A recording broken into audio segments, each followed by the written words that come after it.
Akushika, the one-handed orphan. Do you know or heard about Akushika the orphan story? If you do or have, please tell me in the comments section. Many years ago, in a small village in Ghana, lived a girl named Akushika. She was unlike the other children in her village, not because of her spirit, but because of something that set her apart from the moment she was born. Akushika had only one hand. Her parents, once loving and kind, had passed away when she was just a baby. And so, from the tender age of 5, Akushika was left to grow up as an orphan, living with an aunt who treated her more like a servant than a niece. Akushika's days were filled with hard work. While the other children played, laughed, and learned, she carried heavy buckets of water from the river, gathered firewood, and did all the chores the villagers wouldn't dare give to anyone else.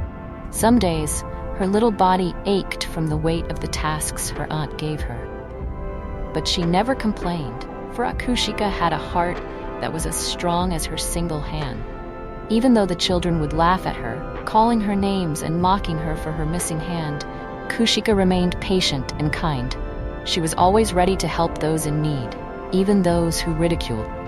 Her aunt, on the other hand, was cruel and took advantage of Akushika's good nature, giving her more and more work as if to break her spirit.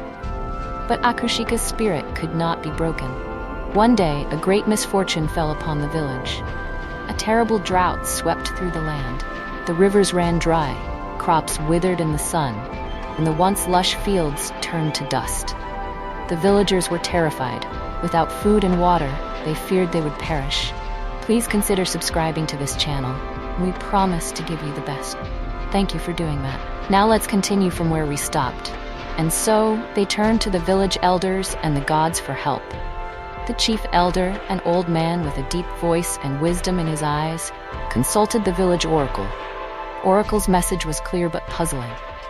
The village will be saved by one whose heart is as pure as gold and whose suffering has made them strong. Only they can bring life back to the land. The villagers were bewildered. Who could the oracle be speaking of? Who among them had suffered greatly but remained pure of heart? Days passed, and the drought only worsened. The people grew desperate. Some thought of leaving the village in search of food. But the elder cautioned them to wait, believing that the one who would save them would reveal themselves soon. One afternoon, as the sun scorched the earth, Akushika was walking alone to the river, hoping to find just a few drops of water. As she reached the dry riverbed, she knelt down and with her one hand dug into the dry earth. She dug and dug, fingers aching, the sun beating down on her back. Tears began to roll down her cheeks, not from pain but from the sadness of seeing her village suffer. Just then, a stranger appeared beside her. He was an old man, his skin dark like the soil, and his eyes kind and knowing.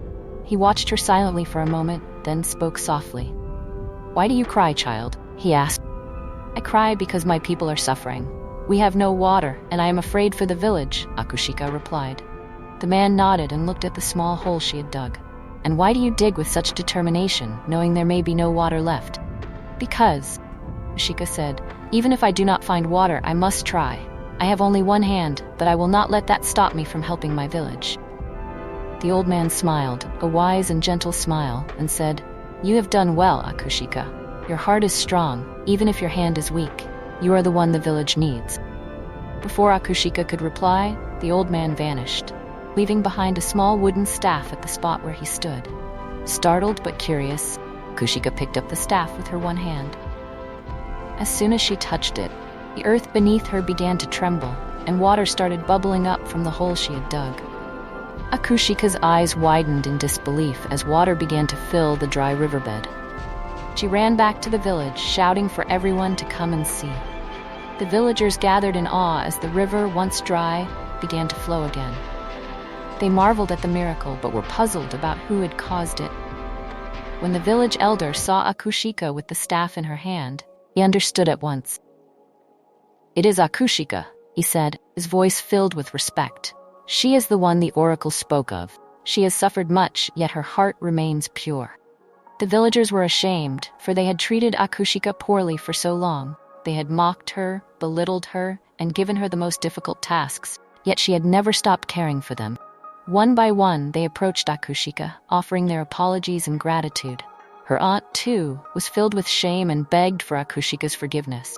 But Akushika, kind as always, forgave them all. From that day on, the village flourished. The crops grew, the animals returned, and the river flowed steadily. And Akushika? She was no longer seen as the one-handed orphan.